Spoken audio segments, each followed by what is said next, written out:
Thank you so much for having us. We're so glad to be out here for PACE. Anybody here know or familiar with PACE? Anybody? Couple? Anybody been through this course before besides the boss? Okay. Anybody see any of our videos? Oaths, heritage, excellence, commitment? Okay. Great. We got a nice fertile ground to start with as we go. So I am the director of PACE. PACE's mission, when stood up on 2 March of last year, is to infuse core values into the profession of arms, into our mission execution. Okay, that's what we're here to do, and that's what this course is going to talk about today. But it's going to talk about a whole lot more, and it's going to talk about just becoming better people. We want to make better leaders. We've got to start by being better people.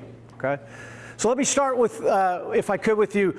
I want you to let's start with this story. And if you could, think through this story. And if you've seen something like this. Let's take Airman Jones. Do we have any Joneses in the room today? And am I loud enough back there, or am I too loud? In and out. Let's see. Is that a little better?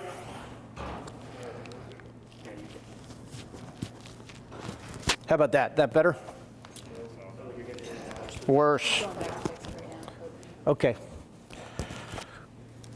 For now, we'll start with this off, and I'll just yell. If you can't hear me, let me know, okay? We'll fix this on the break. Man, it worked when you all weren't here. What's up with that, right? So let's talk about Airman Jones, right? Any Joneses in the room before I go down the road? Okay, so Airman Jones. Airman Jones is a young man, lives in Compton, let's say, someplace inner city. Doesn't have, his life's not the best, right? Mom's all by herself, no dad around. He's half African American, half Hispanic, maybe. You know, so no culture to absorb him. In fact, they call him half-breed, right? Mom's in and out on drugs, not the strongest family life, right? But he does okay. He finds a place there in the inner city that keeps him on a fairly straight and narrow path, but he finishes high school and he's got a choice to make, right? He can go left down the street to the gangs, or he can go right and go to something else. But there's no staying in the middle, not where he comes from. And he sees the recruiting's office and he goes and joins, goes in the recruiter's office, says, I'm going to join. And he's done well enough in life that, yeah, we'll take him. Come on in the Air Force. And so he comes in the Air Force and he's thinking as he's joining, you know, I'm not just joining the Air Force to change my life. This is to save my life. Because if I stay here at home, my life's done. I don't like where that's going to go. So he joins the Air Force, right?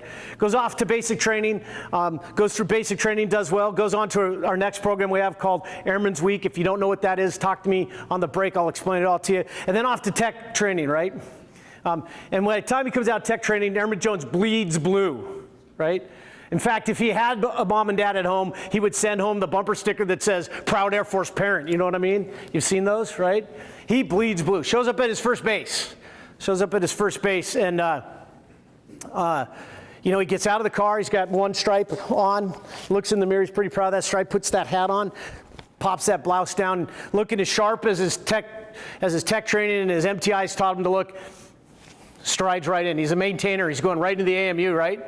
Goes in the AMU, comes into the orderly room, and stands at the front desk. The secretary looks up, sees him, and then goes back to work. Two NCOs, a staff and a tech, talking in the back of the room. They look up, and they go back to their discussion.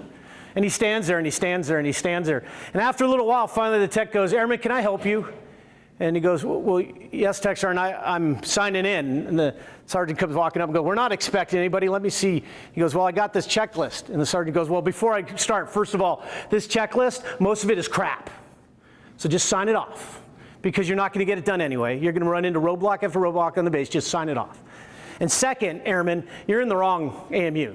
Same building, wrong AMU. Are you an idiot? You're clearly in the other AMU, it says right here. You're clearly in the other AMU down the hall. So take your stuff, you get down the hall, you're probably late already. A little bit of that blue drains out of Airman Jones, right?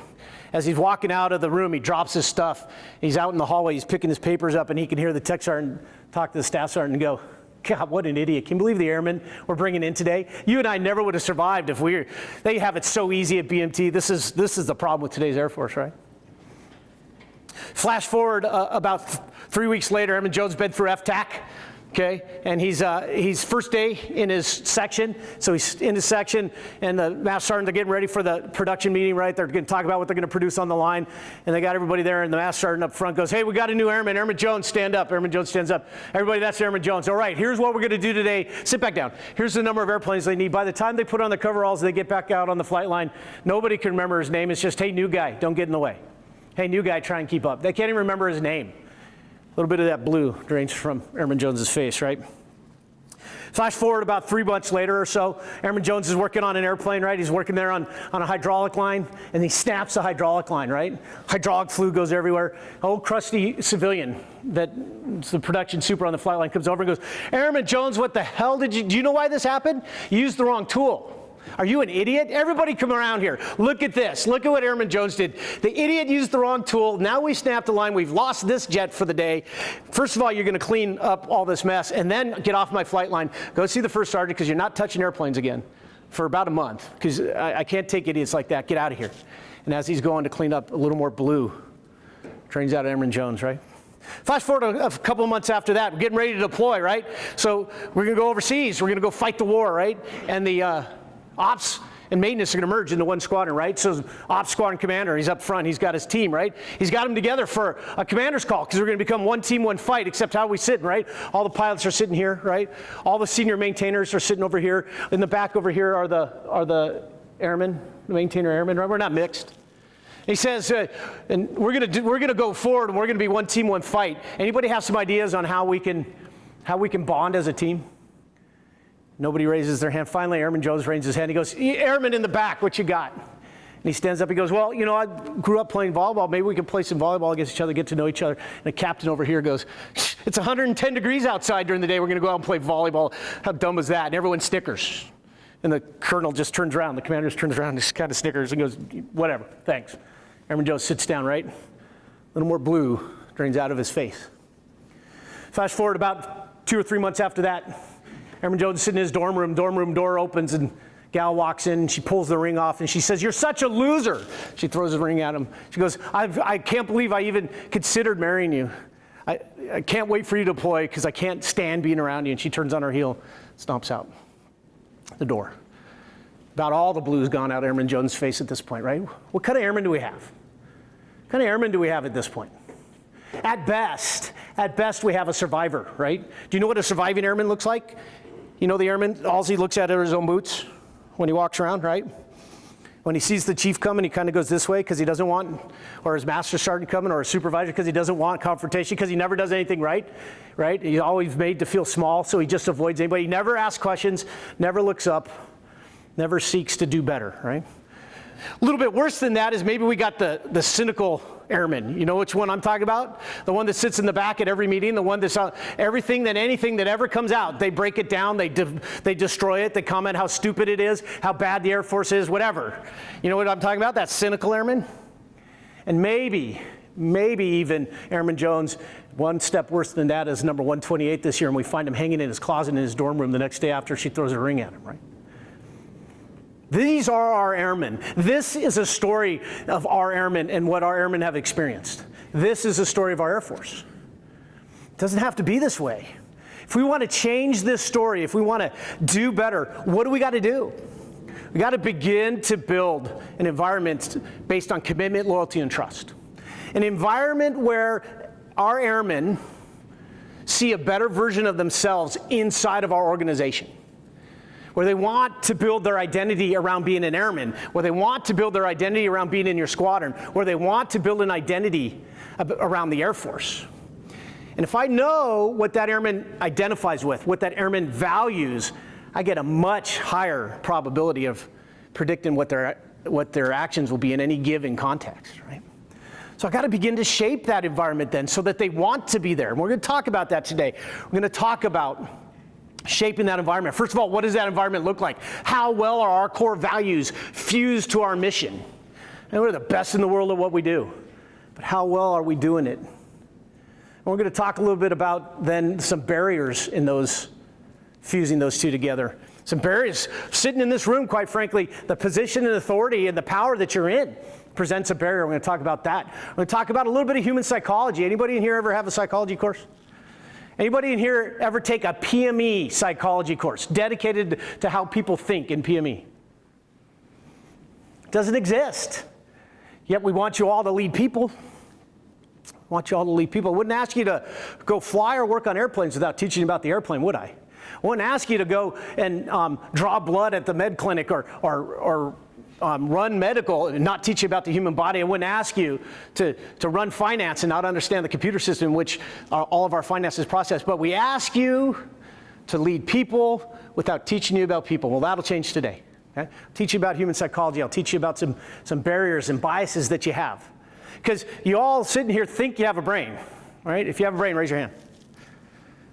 Oh, wow, Aaron, you're in trouble. Only about half the room raised their hand, right?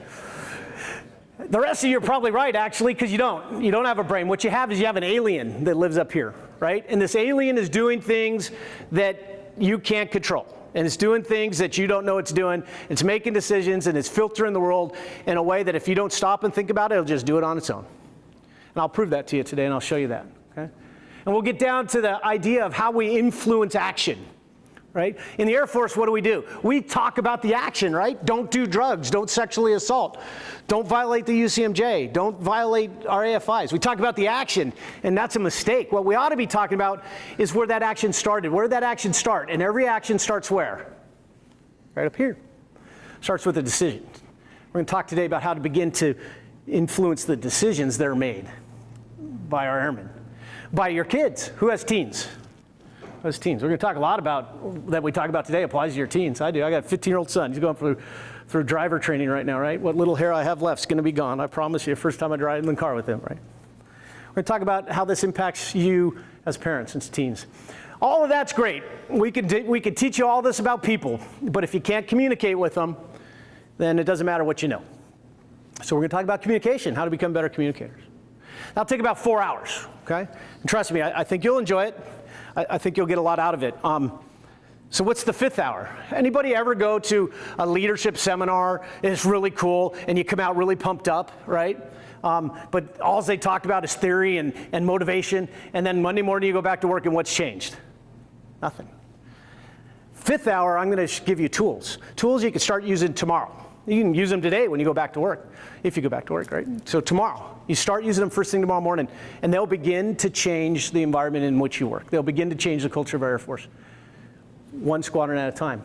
And the squadron is the right level to aim at. Okay, we want our wing leadership and our group leadership to be here because we want them to support and shape, but the squadron level is where we're aiming, because that's where our airmen live. If we want to change our airmen, it's the squadron commanders, it's your chiefs, it's your shirts. You're the ones that are going to do it. Okay? So I'm going to give you tools. You could use the tools without this class, and they would work. Okay? But you wouldn't understand why they work, and you wouldn't understand which tool to use given which problem you have at work. Okay? So that's how we'll end, so that this becomes not a mountaintop moment, but it gets baked into everything we do. Okay? And that's how we'll end the day. So bear with me, hang with me, because I think you'll enjoy it, and I think we'll cover some good stuff. Let me tell you just a little bit more about myself. I am a 92 grad from the Academy. I've flown C-130s, I've flown UAVs, I've flown trainers, but most of my time, half my assignments have been in A-10, so proud hog driver as well. From Seattle originally, so Sunday was a little difficult for me. So I mean, I guess we were a little too arrogant, right? We spotted them 31 points, right? And we almost beat them. So, not as hard as February a year ago was, right? I mean, I woke up for months screaming, just run the ball, just run. So, huge Seahawks fan, right? So, family's pretty important to me. I'm married. I got 3 kids, a boy and 2 girls. In fact, my little girl just had her cast cut off her left arm this morning. So, family's pretty huge to me. In fact, you know, growing up, it's always been that way. It's kind of a mama's boy, right? Kind of a mama's boy. I got to tell you this story. I remember I turned 16 and I bought my first car. I bought a 1976 Toyota Celica hatchback. Anybody remember that car? Looks like they took a really cool 67 Mustang Fastback, washed it in hot water and threw it in the dryer, and it shrunk to about 2/3 size. Nobody? So it was silver, faded to primer gray, had rust, the window didn't roll up, but it didn't matter because a car meant freedom, and freedom meant dating, right? So started dating, but I'm a good mama's boy, and so any girl, after a couple of dates, if I liked her, I brought her home to meet mom, right? Because that's what you do. And it was inevitable. It didn't matter who it was. Mom wouldn't stand her, right? The first gal, she's like, Joe, do you see how she dresses? I'm like, yeah, Mom, why do you think I like her? This short skirt. She's like, no. Oh, okay, Mom. So Start dating another girl, brought her home. Joe, she has no sense of humor. Okay, Mom. So find another girl, brought her home. Joe, she has no faith. She does not share our faith. Okay, Mom. Brought another girl, brought her home. She's like, Joe, she's a Democrat. I'm like, okay, Mom. This started to get old, right? Because first of all, my high school wasn't that big. I was running out of girls to date, right? So I figured, here's what I'll do. I'll go out and find a gal just like Mom. Okay, not that looks like Mom, because that would be really, really weird, okay? But a gal just like Mom, same sense of humor, same sense of style, same sense of faith, same sense of political conservatism. And I did. I found a gal, I took her out a couple dates, really, really liked her. We were getting along great, took her home to Mom. Mom loved her. She was just like Mom. Mom loved her. Turns out Dad couldn't stand her. So why do I tell you this joke? Because I couldn't please both my parents, right? Couldn't please them both. Today, there'll be parts of the course that people over here will go, man, that was the dumbest part of the course. I don't know why we covered that. I've seen that before. And someone over here will go, oh, I hadn't thought about it in that way. This is the one thing I need. This is the most important part of the course. We'll get a little bit further, and someone over here will go, that was dumb. If I give you a critique, you'll put in the critique. Yeah, you can cut the course by now, or don't cover that. And someone over here will go, man, that was the greatest. I've seen them, the critiques right next to each other, side by side. The course won't appeal to everybody in every aspect of the course, and I don't want it to. Because you're all in a little bit different walks in your time as a career, and commanders and leaders and parents and spouses. So different things are going to speak to you. So find something. Data mine the material I'm going to present to you today. Data mine it for something. Whatever it is, and walk away with at least one idea of what you liked and what you thought was good. Okay? So we're going to start here. Why? Why are we doing this? Aren't we the best Air Force in the world? Yeah, you bet we are. We are the best Air Force in the world. So do we really need to sit and talk about professionalism? Well, who had, about 5 years ago, had the coolest thing on the market, right? It was this phone. You flipped it open. Anybody have one of those? When I talk to the very young airmen, they go, flip phone? What are you talking about, right? They don't even know what one is, right? They've never seen one. Who had a flip phone? Who had a flip phone, right? It was great, right? It did everything a phone should do. Do we still have some flip phones in the audience? It did everything a phone should do, right? It made phone calls. It sent text messages, even though you had to hit that 5 button like 8 times to get the letter you wanted, right? It took pictures. It was perfect. It was a perfect phone. In fact, it was the best phone there was it not? It was small, fit in your pocket, right? And what happened? Somebody somewhere imagined a phone doing something different. Doing a phone that could do something besides take pictures, send texts, and make phone calls, right? And so now we all have one of these in our pocket, don't we? Right? It's a completely different concept of what a phone could be. If we don't imagine a different Air Force, we'll become a flip phone. Can we do better? We're the best in the world, but can we do better? You bet we can do better. And as soon as an organization says we can't do better, that's when it's done. So we can do better. And one area that we think we can specifically do better in is how we do our business. How well are our core values tied to our mission execution? How well are the core values displayed by you and by your organization on a daily basis? Okay? So that's the number one challenge. That's the number one question we're going to ask. I'm going to show you a video now on core values. Anytime I show you these videos, here's what I want you to do. I want you to find something that stands out to you. What resonated with you? What phrase, what picture, what concept resonated with you? Okay? So before I do that, everybody's got 2 stickies on their table, right? So I want you to take one of the stickies.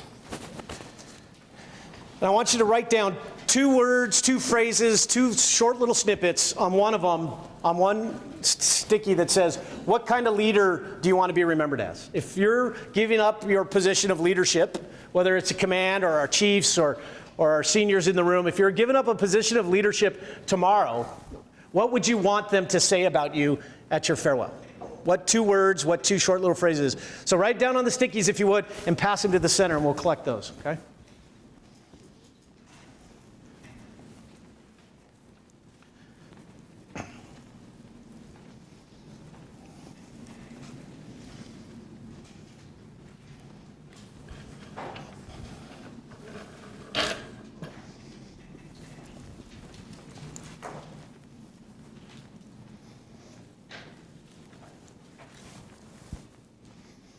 Okay, last couple things as we get going through here. Admin notes. It's your home turf, not mine, so I think you know where the restrooms are. If not, go out the door and find them. We will take breaks at regular intervals, but especially morning coffee-wise, if you got to go, just get up and go, okay? Just get up and go. I'm going to start on time at the end of the breaks or I won't get through all the material. So if you got something going on, just wander back in. You won't offend me if you get up. You won't offend me if you wander back in, okay? We're going to take a lunch break. We'll get started once everyone has their food. You can eat while I'm teaching. You can eat beforehand. It doesn't matter. The only thing that for these folks here in the front row is I won't eat and teach at the same time, okay? So you won't have to wear my lunch, promise. Okay? So admin notes, that's what we got going for you, okay? So core values. What is this video? How does this video talk to you about our core values?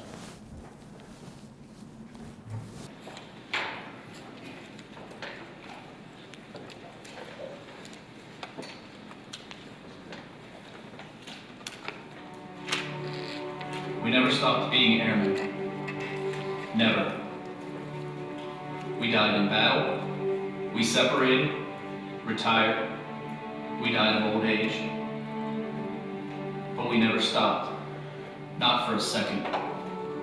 Integrity first, service before self, excellence in all we do. Back then, those core values weren't written down anywhere. Back then, we were still young and full of ourselves.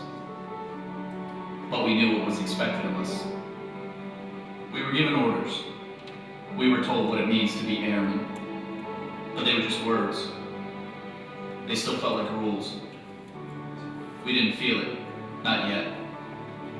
Integrity first, service before self, excellence in all we do. Your first couple of years, you learn the core values. The rest of your life, you live them. The person you were is gone. The person you are is an airman. You're already better than you were. It is your privilege to serve this country to the best of your abilities. It is your duty to serve beyond those abilities. What kind of airman do you want to be? What kind of airman does your country deserve? Every day is a test of character. We can fall or we can fly. Excellence is not perfection. Integrity is not sainthood. And selflessness doesn't mean you don't matter. Some people believe in setting goals for themselves they know they can reach. When your job is to do the impossible, you have to set your goals a little higher. Never give up. Never slow down. Never look below the horizon. You will grow old and you will die. But you will never stop being an airman. Aim high, airman. All right, we'll give the microphone another try. Is that better? Is that better? Now I don't have to yell. I'll make it through all 5 classes. Plus, I got 2 more days of teaching to do. So, okay, video. What jumped out? What phrase? What picture? What concept jumped out? Heritage. Heritage. So what about our heritage, guys? What about our heritage goes towards what we just talked about in the opening, right? You want people to find an identity in your unit? Make them proud to be there. We're going to talk a lot about that concept. What else? Any specific phrases jump out at anybody? It's a lifestyle, not a job. It's a lifestyle, not a job. We're going to talk about that. How committed are we? Airmen first. Airmen first. We get pretty tribal, don't we, across our Air Force? Get pretty tribal. What else? Teamwork. Teamwork in what we do. Anybody? Anything else? I love the part where we, oh, go ahead, ma'am. Selflessness does not mean that you do not matter. Yeah, so I was just gonna say, I love the part where we change how we think about the core values just a little bit, right? Selflessness does not mean you don't matter, right? Excellence or integrity is not sainthood, right? I love that picture, you know? As a combat flyer, that's the guys I want to know exist if I ever get shot down, right? I want to know that team's coming for me, not the team of saints. And because that team looks like they're going to do whatever they got to do to get me out. So whatever it is, take something away from these videos. We'll make these videos available to you. You can use them in your unit, but take something away from these videos. So our core values, why do core values matter? Okay, so why is it that we have core values? Why is it important? So you could actually determine the health of any organization, any institution, by how well what they believe ties to what they do, right? So what they believe ties to what they do. But the problem is because we have people in these organizations, barriers begin to grow between what we believe And what we do, we end up with barriers. So let me give you some examples. A financial institution, right? Their mission is to make money, but they believe in fair market, right? Free market trade. If they didn't, they wouldn't truly make money, right? Yet, because they get so focused in on making money, they find out a little information maybe about the stocks or about product sales, and they change the numbers to do what? To protect their stock value, right? It's illegal. It's called insider trading, right? And then companies eventually go out of business and thousands of people lose millions of dollars in a company like Enron. Right? How about sports, right? So an athlete, their mission is to win, right? But they value fair competition, right? Mission is to win, but the value is fair and open competition. If it wasn't fair and open competition, it'd be called professional wrestling, not sports, right? Okay? But they get so focused in on winning that they do what? They cheat. They begin to dope, right? Olympic level, pro level, college level, doesn't matter, we've seen it. Get so focused in on winning that we begin to dope. How about an organization whose value is excellence, but the mission becomes perfection? We've got to be perfect in everything we do, to the point where we create an environment where we begin to cheat. Who are we talking about now? Okay, so I get that, missile field, nuclear ops. You know who we're talking about? We're talking about the US Air Force. We're talking about us. We're talking about us because we created that environment as a force. All of us did. That's part of who we are, okay? So we're not immune to this, right? In fact, what would you say, what does this barrier sound like in your organization? What's this barrier sound like? Let me leave one off for you, right? Here's one of these barriers that I hear that keeps our values from joining our mission. What goes TDY, and the fact that you know it means that it's been what? It's been said. That's a huge barrier between integrity, right? What are we saying? We're saying, it doesn't matter if you're married when you go on the road, right? Doesn't matter what you do when you're not at home. What goes to you, stays to you. That's what that barrier sounds like in our organization. What else? What are some things that barrier sounds like in your organization? The general stepped out, come on. Aaron, you got a great wing, because there's no more barriers but just that one. That's right. That's right. How about this one? We do it that way because it's the way we've always done it, right? Okay, come on, what are some other ones? Don't be shy. I gotta tell you, if it's 5 hours of me talking, it's gonna be a whole lot worse experience than if we have an exchange. What else? Fly what you can, log what you need. Fly what you can, log what you need. Man, this is one of my examples that we'll talk about baking things into all they do. What else? How about spend it all now because you won't get it next year?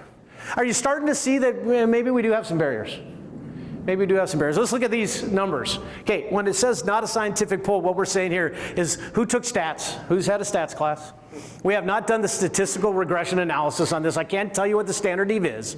Okay, but I can tell you it's accurate. Dr. Smith has been teaching this course when he was Colonel Smith. He was still Dr. Smith, but back when he was Colonel Smith for 8-10 years. He's taught it to thousands and thousands of people. He offers this poll on one of his websites. We know these numbers are accurate and they represent the Air Force, and they represent the Air Force over time. Right? So don't ask me if this is pre or post drawdown, it doesn't matter. The numbers haven't changed, okay? So what percent of the Air Force says it's just a job, right? Someone back here said one of the things that resonated with core values is that it's a lifestyle, right? Well, what percent said it's not a lifestyle, it's just a job? I just get a paycheck. What percent? 30, 35? Pretty accurate, guys, 33%. Third of our force said this is just a job.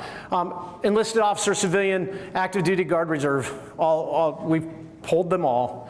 A third of them says just a job. What percent says if I could get out now I would? If it wasn't for my active duty service commitment, if I had the money saved up, if I had my resume ready, if there was a job waiting for me on the outside, if I could get out right now I would. What percent? 25? What else? 50? 50? 33%. 33%. Now, wouldn't it be great if this 33% and that 33% were the same 33%? Wouldn't it be horrible if they weren't the same 33% and this third got out? And then half of our force would say it's only a job. What percent says the Air Force only talks about taking care of people? Now, before I answer this question, in the room, this is supposed to be the leadership day, right? So I got commanders, I got chiefs, right? We got master sergeants, senior master sergeants. Everyone, are you a supervisor? Raise your hand if you're a supervisor. Everyone in the room, supervisor for the most part? Okay. What percent of the Air Force says the Air Force only talks about taking care of people? 50. 50. But have you guys noticed something? You're getting the numbers pretty accurately. Why? This is your force. You live this every day. You're around these airmen every day. So 50% of the Air Force says you only talk about taking care of people. What did I do there? I put you in there instead of the Air Force only. Why? It's us. It's us. Who do our airmen, will you ask our airmen who represents the Air Force? Who is the Air Force? Who are they going to say? Leadership. For sure, they're going to say him. For sure, the general, right? I mean, come on, the wing commander is the Air Force to a two-stripe airman, is he not? Okay. What about you, squadron commander? What about you, chief? You are the Air Force. Remember when you became part of them? Remember them? It's their fault. If they would just get out of the way, if it wasn't for them, we could get things done. You are them. And 50% of our force says you only talk about taking care of airmen. That should crush you. I had a chance to command at the squadron and group level.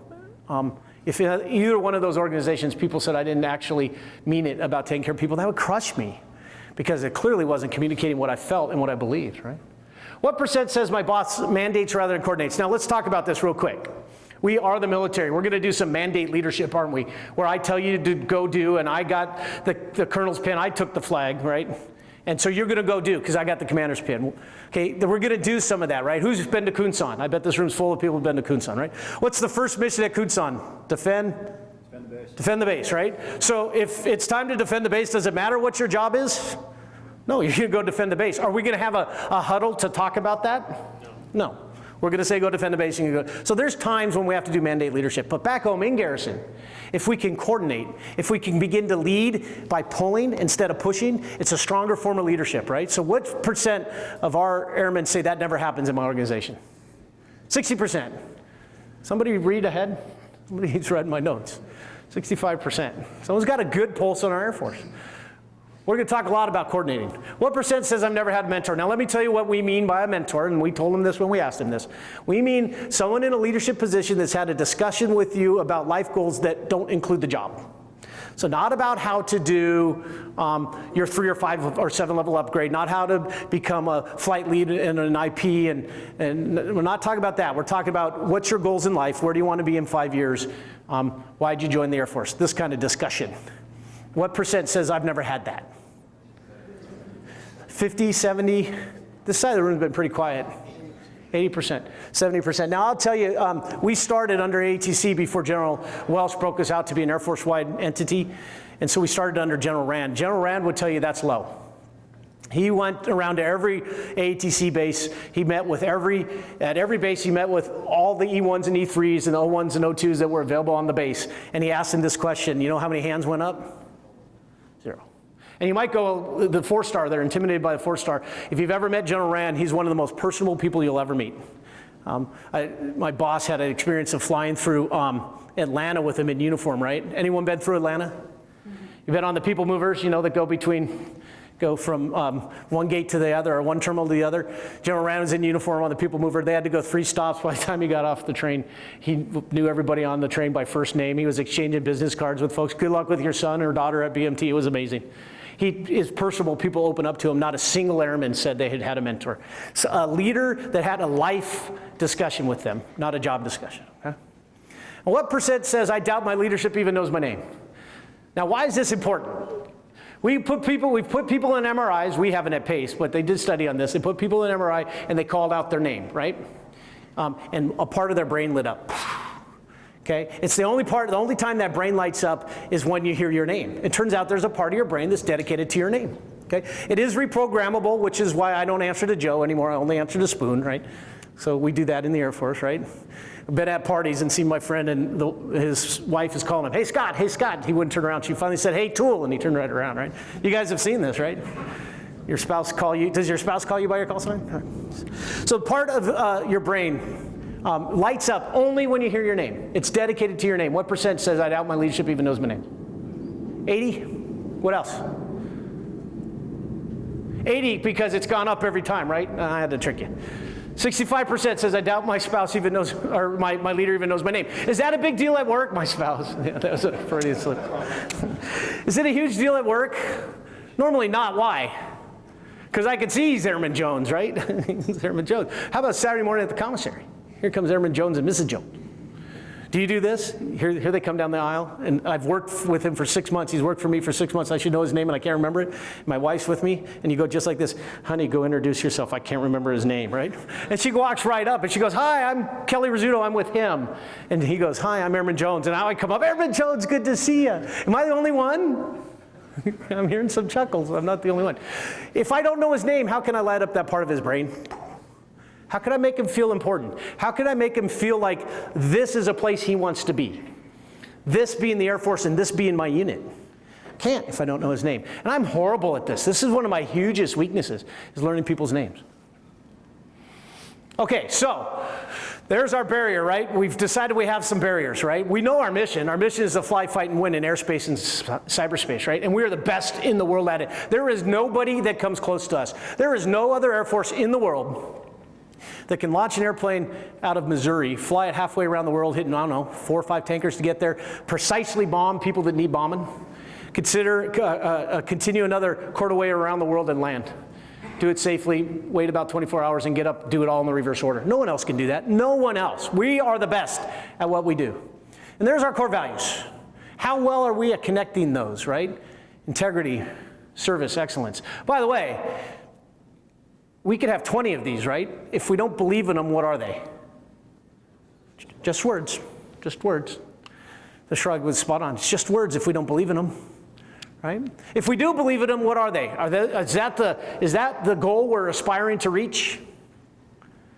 No, it's the foundation we're starting on, isn't it? It's the level ground that every airman has to have, right? Every airman has to have this: integrity, service, and excellence, or they're not an airman. This is the foundation of it, right? So what bridges? How do we get, if we can't get through this barrier, how do we get around this barrier? We build a bridge, and at PACE we call that bridge professionalism. Okay? We're going to talk a lot here in a minute about what professionalism is. For now, I want you to know that professionalism is a verb. It's an action word. It's not a thing. It's how you behave. Do you behave in a way that builds commitment, loyalty, and trust between our core values and our mission? Do you behave in a way that builds commitment, loyalty, and trust between what we believe and what we do? If you do, we get rid of the barrier. And now both sides of this equation begin to define who we are as an Air Force, right? We're the best in the world. No one else has the global reach we have. No one else has the air dominance we have. No one else has the command and control we have, right? We are the best in the world, right? But the other side, the other thing that makes us unique is what we believe. Integrity first, service before self, excellence in all we do. Those have to be tied, and they're tied by how you behave, how I behave, how every one of our airmen behave. Do I behave in a way that begins to build commitment, loyalty, and trust between what I do and what I believe? That's professionalism. So the rest of the day, I want you to think about, when you see professionalism, building commitment, loyalty, and trust, okay? So before I define professionalism, let's try the negative. There's a piece of paper in front of you, sticky in front of you. One, write down, I'm not going to collect this one, okay? But so this is for you. Write down the most unprofessional thing you've ever seen in the Air Force. The most unprofessional thing you've ever seen in the Air Force.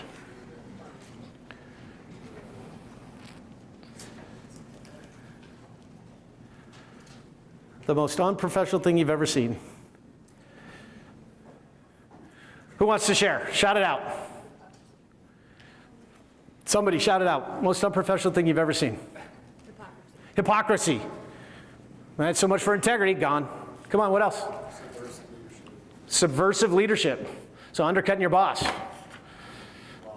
A lot of bosses, yeah. You know, when I was in my 130 squadron, first time as a lieutenant, I sat and listened to the flight engineers, some master sergeants and tech sergeants have a discussion whether they'd tube the ORI on purpose to get the commander fired. I'm like, wow. They didn't, but it wasn't because they didn't think they might. Come on, what else? Most unprofessional thing you've seen? Group commander that lied about a PT test. Okay. Integrity out of a very senior leadership. You guys are a little boring. One group I gave this to, they said the group commander that went skinny dipping with his airmen. So that was a little more exciting. What else? Stealing. Okay. How about some of these? Anybody ever see any of these? How about that middle one? That one right there. Right there. You ever see that? Now definitely don't raise your hand. Ever do that? Ever do that? So here's the thing. I throw this up there. Would you all agree this is unprofessional behavior? Everybody agree on that? So we know unprofessional when we see it. Do we know professional when we see it? What does professionalism look like then? So let's start by breaking down the word. Let's start with profession, right? Okay, so let's take a profession and what characterizes a profession. Let's talk about doctors, lawyers, clergy, military. Let's talk about that. The first thing that defines a profession is a commitment to a specific institutional standards. Standards society doesn't share, right? So as a doctor and a lawyer, I got to do what? I got to go pass the bar, or I got to pass my med exams, don't I? As the military, what institutional standards do we have that society doesn't? UCMJ. What else? How about our core values, right? What else? We all do it. We all done this, right? Our oath, right? Okay. And if you violate those institutional standards, then there's consequences to that, right? And maybe there's not for the rest of society, right? If you're a lawyer and you're caught lying, what might happen to you? Get disbarred, right? If you're a clergy member and you're caught committing adultery, you may not have a job left in your church, right? In society, lying and adultery, do people suffer consequences for those? Well, they might lose their marriage and lose a little money, right? But they don't suffer professional losses. So a profession as a group has a shared commitment to specific institutional standards, okay? And then there's a loyalty to shared objectives. A loyalty to shared objectives. So let's take doctors, right? Okay, so I do martial arts with my kids, right? And so I was sparring and I kicked the guy and I hit him right in the elbow, right? And my big toe on my right foot went all the way back and came down forward, the toenail did. And it instantly turned black. I was like, ooh, that's bad. So I went to the doctor, right? 2 doctors came in, they disagreed on what to do. One wanted to drill holes in it and relieve the blood out. One wanted to just let it sit. So they disagreed on how to treat me, but they shared an objective. And what was their objective? That when it healed, I would have 5 toes. Not 4, not 6, but 5 toes. There was a shared objective there. What's our shared objective? National defense. We share the objective of national defense. It doesn't matter what job you have inside the Air Force, whether you're enlisted officer or civilian, our objective is national defense. If it wasn't, then we shouldn't have a job. Okay? There's a degree of trust between members in the organization, right? Do you automatically trust the folks that show up if they're in uniform and you've looked at their surf and there's nothing, or their umper and there's nothing bad in there? You trust them, right? How about when you PCS and you get a new doctor? You get a new flight doc in, right? Do you ask to see his med school diploma? Do you ask her where she did her internship at? Can I see if you've been sued? No, you don't ask. You just trust that if the Air Force says this is a certified doc, that you trust him as a doc, okay? So there's trust inside the organization, and there's trust between society and the profession. So these are the hallmarks of a profession then, right? So then a professional is somebody that is characterized by that commitment, loyalty, and trust inside their profession. And then professionalism is my behavior in a way that gets me characterized by commitment, loyalty, and trust inside my profession, okay? And in our case, commitment, loyalty, and trust between what we believe, our core values, and what we do, our mission.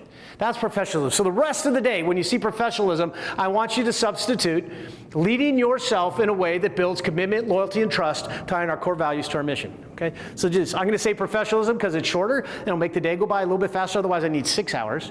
Okay? But I want you to substitute that in. Okay?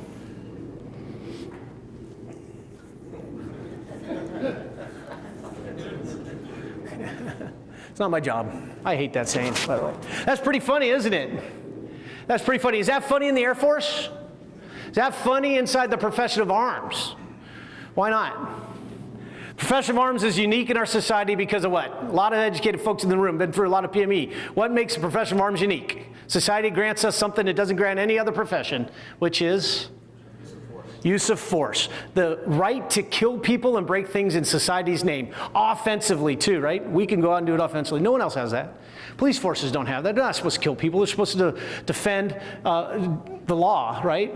And keep the peace. And they might have to use force to do it. But we are granted by society, in their name, the right to kill people and break things. Okay? So what happens if we get this inside the profession of arms? What happens? We kill the wrong people. We break the wrong things. We lose trust. We can't have this inside the profession of arms. The stakes are way too high. What does it look like, real world? Maybe Abu Ghraib? Maybe some of the most highly trained professionals we have in our military, our Marine Corps snipers, right? Man, God love them, because they do the dirty business, right? But yet somewhere they lost their way and they disconnected what they do to what they believe, and they think it's okay to urinate on bodies of dead soldiers and post that video on YouTube. How does that represent the Marine Corps' core values, right? Right? They did what they got to do, but really? What else does this sound like? How about this? How about an organization gets so focused on doing more with less? Raise your hand if you've ever been told to do more with less. Every commander in the room, right? We're going to do more with less, so we're going to start cutting positions. We're going to start cutting people. What's the minimum number you can do the job with? Till we get an organization where the supervision has been cut so bad that we create an environment where we don't know what our people are doing. Sound familiar?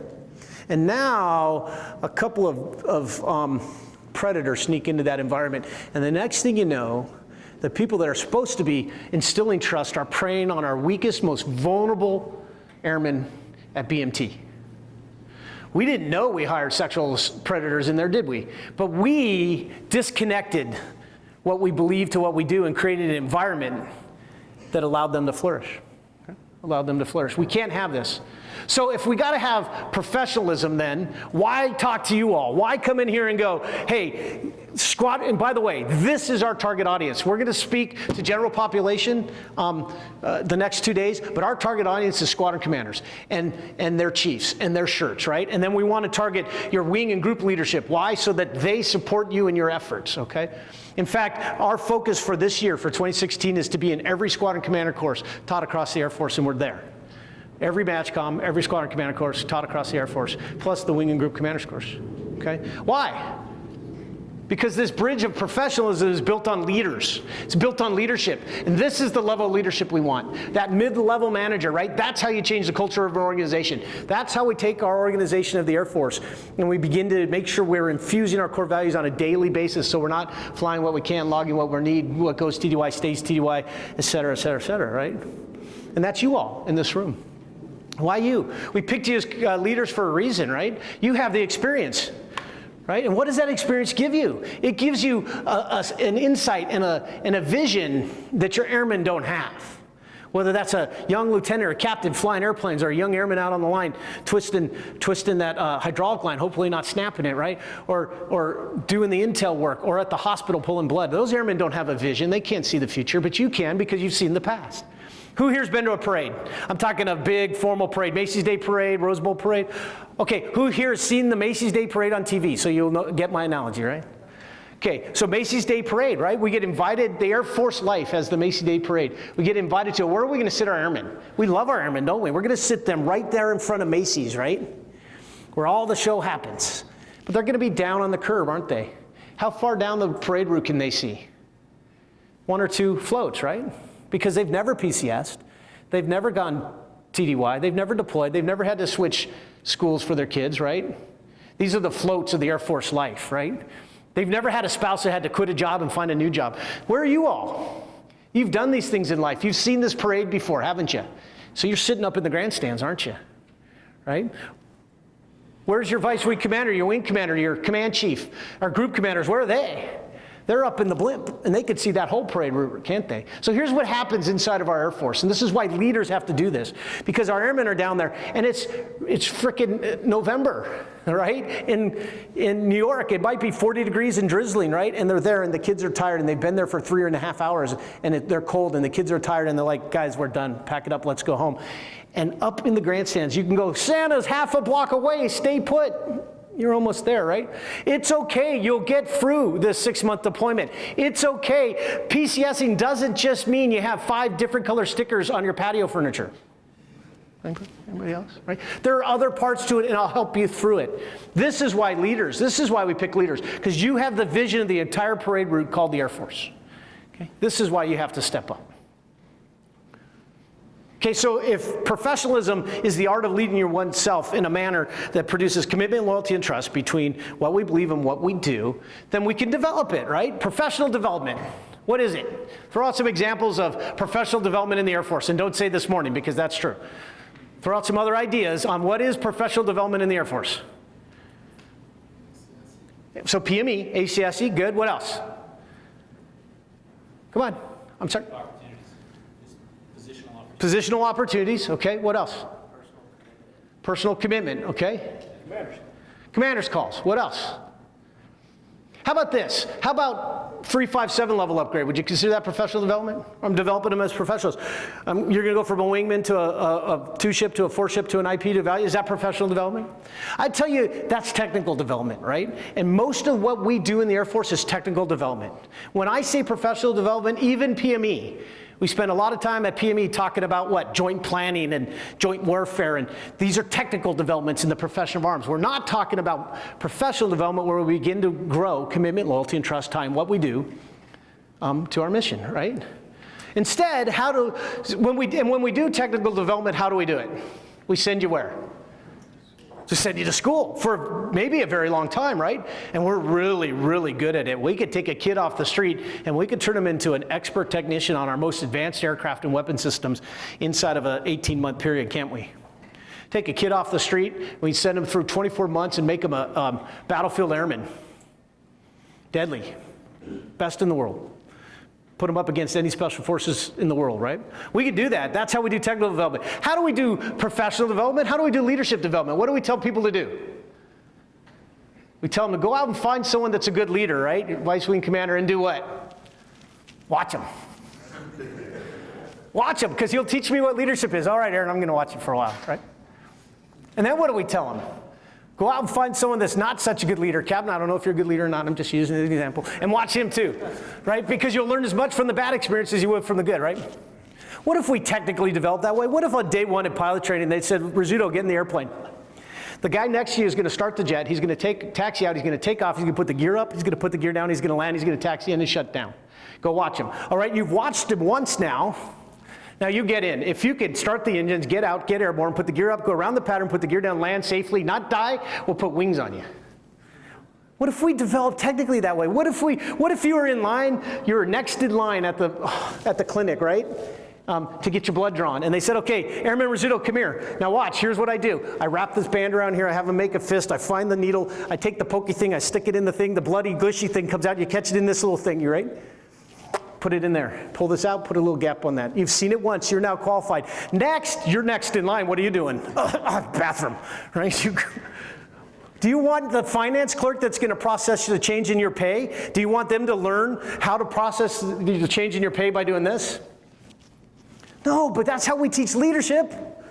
Man, it can't be that. So, first of all, professional development has to be the deliberate infusing of professionalism in the development process, right? Now, wait a minute, foul. Anybody want crime foul? You can't use the words to define the words, right?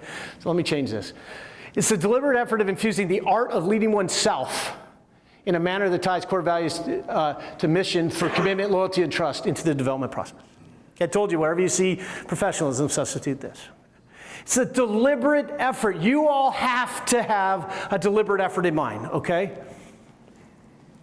You gotta, it can't just be happenstance. It can't be that I had a successful career because I found a good mentor early. And my roommate, who was sharper than me, years at the academy, didn't have such a successful career because he didn't have that same mentor. It can't be happenstance. It's got to be a deliberate effort, okay? It's got to be baked into everything we do. What do I mean by baked into everything we do? We had the example back here, right, of fly what you can, log what you need. Here's how we bake this into everything we do. What's the ATC UPT syllabus say about the 781? It says on the first few rides, teach a lieutenant going through pilot training how to fill out the 781. And that's all it says, right? So you fly with me and you get, look, put our times in there, give me time as instructor, give you time as a student here, and put our total time, and let's go inside. And you fill it out, and it's accurate, right? And it tracks the time in the airplane, right? But you fly with Captain Steffens, and he says, look, here's what I want you to do. Open up the 781, put our times in here, where we took off, where we landed, and put our times in here. Now let me tell you something that's going to happen at some point in your career. At some point in your career, you're going to need a 1-3 to not end up on probation, and you're only going to get a 1-0 because of weather or maintenance. And you're going to end up probation, and now you can't deploy. And they're going to tell you we really need you to deploy, and they're going to tell you fly what you can, log what you need. So you're going to come down and you're going to get pressured to log a 1.3. Don't, and here's why. Because if every pilot in the squadron's doing that, what's it doing? Where's our maintainers in the room? What's that doing to our maintenance? Just drove changes, time changes I didn't need. Or worse yet, what if I was only supposed to fly a 1.0 and I flew a 1.5? So I just log a 1-0, right? Now all of a sudden parts that are supposed to be changed don't get changed. But we don't. We don't take the time to infuse the why we do things, the core values into that syllabus. It's hit or miss. And we can infuse it. How easy would that be to bake it into everything we do? It's easy, guys. And I'm going to teach you how to do it. I'm going to show you how to do it. And I'm going to show you how to do it. No AFI is going to require you to do it. Let me say that again. No AFI is going to require you to do it. Okay? It's not going to cost you any money, and it's not going to cost you any more time than you're already spending. I'm going to show you this. I promise. First step is we've got to give leaders the better tools, and we got to give more of them. And those tools have to be deliberately engineered. And we have. We've deliberately engineered the tools we have for you today. We've deliberately engineered when to use them. All you got to decide is which ones you need, okay? But you got to understand the human phenomenon. And if you do, and you apply some tough habits of thought, you can begin to make this happen. Now, why do I say tough habits of thought? What's easier to do? Pull someone, lead them to what you want, or go, just go do because I'm the boss and I told you? Which one's easier? Just go do, but it's weaker. Doesn't last as long. Okay, tough habits of thought. And you got to apply those tough habits of thought here, first and foremost. Anybody a John Maxwell fan? Any John Maxwell fans in the room? Anybody ever read any of John Maxwell stuff? So they asked John Maxwell, what's the hardest part about leadership? And you know what he said? He said, the hardest part about leadership is leading myself. Leading myself. And they said, well, why? Why is that the hardest part? And he said, well, here's the problem. Most of us tend to judge others based on their actions. And we judge ourselves based on our intentions. Okay, so let me say that again. I judge others based on their actions, but I judge myself based on my intentions. And that begins to make leading myself in a way that builds commitment, loyalty, and trust very difficult. Because if the same action in two separate cases, one by you, one by me, gets two different responses out of me, what did I just do to trust? In fact, we call that, someone over here said, is one of the most unprofessional things they've seen in the Air Force. What do we call that? Hypocrisy. Hypocrisy, right? Have to begin to lead yourself in a way that builds commitment, loyalty, and trust between what we do and what we believe. Okay, it's the art of leading oneself. I'm going to show you this video, and then we've got a break. I want you, as you watch this video, think about Captain Evans and how well Captain Evans leads herself. And where would she be today if she didn't? And then more importantly, what leaders were present in Captain Evans' life that created an environment where commitment, loyalty, and flourished, okay? So we'll watch this. I have no regrets. Joining the military and being in the Air Force was the best decision I've ever made. I've gotten so much out of it, so I want to continue to live my life that way. But yeah, I have different roles now. I'll always be airman. I deployed in October 2011 to Afghanistan.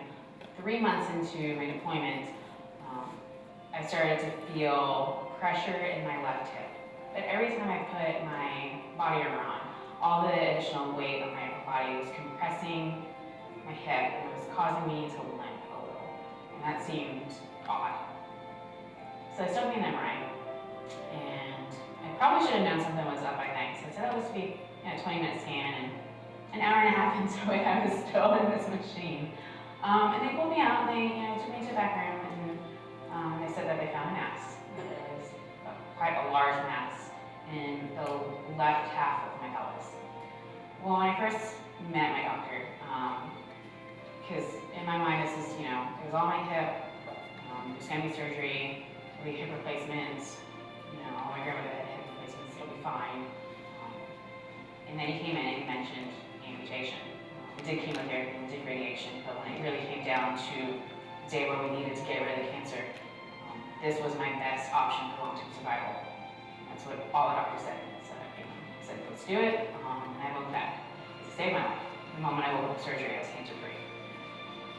I think just the things that we learn in the military, and how to take care of your airmen, and how to be a good leader, and to get the mission done,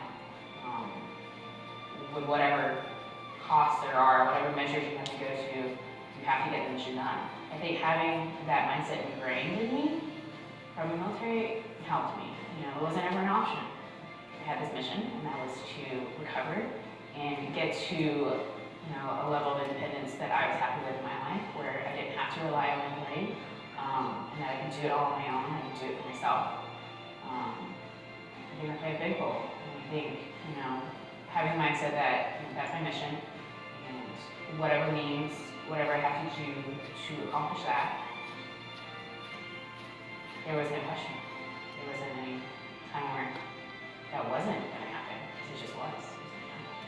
I think being in the Air Force and developing myself as a leader, being an officer, played a huge role in being able to recover and move on. I gotta tell you, I love that video, the part where she's pulling the weights over her head. I'm like, I don't know if I can lift that weight, period. And then I don't know if you can see her shirt. At one point it says, your workout is my warm-up. The art of leading oneself in a way that builds commitment, loyalty, and trust between what you believe and what you do. That's what we're going to start with. That's what professionalism is. That's what we're going to spend the next couple of hours talking about. Okay, so let's take a 10-minute break. It's 10 after. Let's start back up at 20.